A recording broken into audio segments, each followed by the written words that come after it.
Flights have been grounded, highways closed, and factories shut down. Once again, the air over large parts of China's northern region has become too toxic to breathe, and the economic costs are mounting.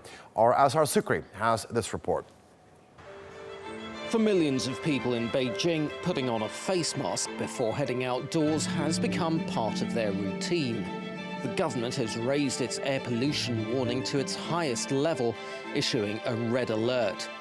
But designer Wang Jijun is turning crisis into opportunity. He's making his own masks out of recycled running shoes.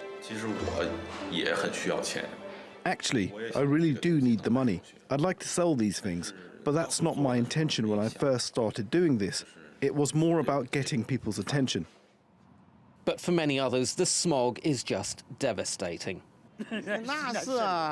We hope to work every day, but we've stopped for 5 days now. We haven't earned a cent. We're living off our savings. Thick smog envelops many parts of China in the winter as people turn up their heating.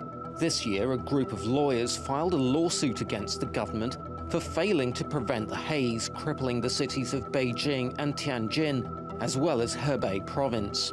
It's the cause of a spike in respiratory illnesses, potentially affecting the health of workers for years. And the economic costs are mounting. Hundreds of flights have been grounded because of low visibility, and coal and cement plants have been shut down. China's Ministry of Environmental Protection estimates the cost of air pollution at around $230 billion a year. That's roughly 3.5% of its GDP. China is the world's largest source of carbon emissions and the biggest producer and consumer of coal. Burning coal generates lots of carbon dioxide and the microscopic particles that cause lung disease. I mean, what we see today is the consequences of the sins of probably a whole generation of development, fast development, which clearly did not have environment at its center. So we have to slowly, step by step, actually reduce the pollutants put out by power plants or run by coals. It is trying to change its ways. For instance, in recent years, it has installed more solar energy generating capacity than its power grid can handle. And in cities like Beijing, many people have switched to cleaner sources of fuel like natural gas.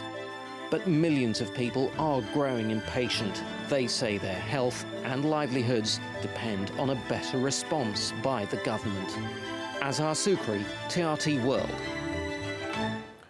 Well, for more on this, Azhar joins us in the studio now. Azhar, now, over the past few days, one of the indices that actually measures air particles in the air has literally been so bad it registers off the charts.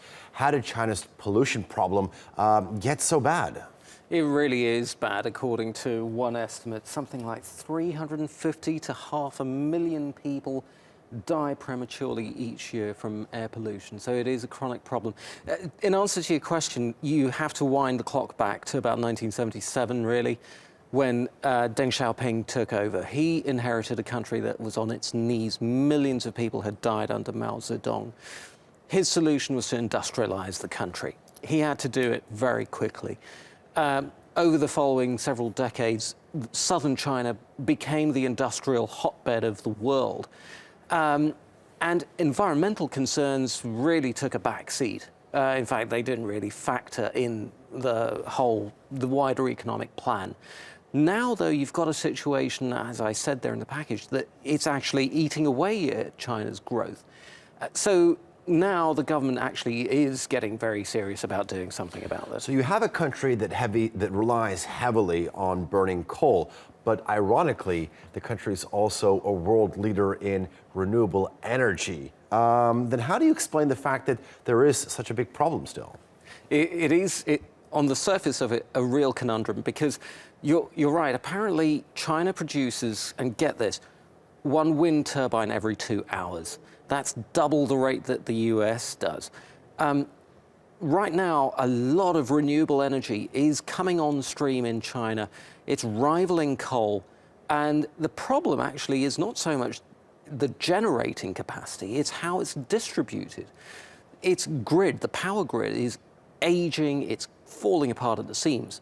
And you've got all this energy coming online from both renewable sources and coal-fired power stations, and the grid just simply can't handle it. And they actually have to shut down the renewable part of it for up to 15% of the time. So it really is facing a problem now of distribution, which is the next phase of what it has to tackle. So what's it going to do about this problem then? Well, that's one thing. They are putting in place a pretty holistic plan to control environmental impacts of industrialization. According to state media, it sounds like a very much more holistic approach than some of the plans that have been in place since about 2013, when they started to get serious about these things. Some of the things the media have talked about are more environmentally friendly ways of living, a considerable reduction in major pollutants, and also a sounder ecological system by 2020. So the other problem, though, is the regions, the provincial governments. So Beijing might have all these grand plans, but the regions, they sometimes, quite frequently, go off and do their own thing. Okay. So that's the other thing that Beijing has to do. All right, Azhar, thank you very much for joining us on set.